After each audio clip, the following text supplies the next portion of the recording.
In this video, we'll be taking an equation with two variables and solving it for one variable. So we have y equals this rational expression 2x minus 3 over 3x plus 5. Well, the first thing we want to do is get rid of this fraction, this rational expression. So let's cross multiply because we can here. And I'm making y a fraction by making it y over 1. So now we'll cross multiply y times 3x plus 5 equals 1 times 2x minus 3. So let's write that down. Y times 3x plus 5 equals 1 times 2x minus 3. Okay, now let's distribute the y. So we have 3xy plus 5y equals 2x minus 3.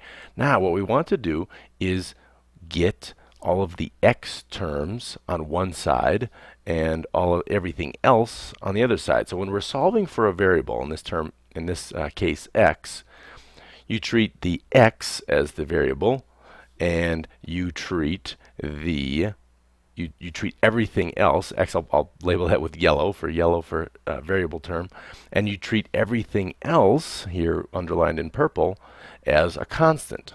You don't even worry about the fact that it has a letter attached to it. It just does not belong with the x. So we're going to first subtract 2x from each side. Subtract 2x from each side, and we'll also subtract 5y from each side. So we'll get rid of this 5y from the left-hand side. So we're getting all the x stuff over to the left-hand side and getting rid of everything else. So I'll subtract 5y here and here. Okay, what does that leave us with? Well, we have 3xy minus 2x equals negative 5y minus 3.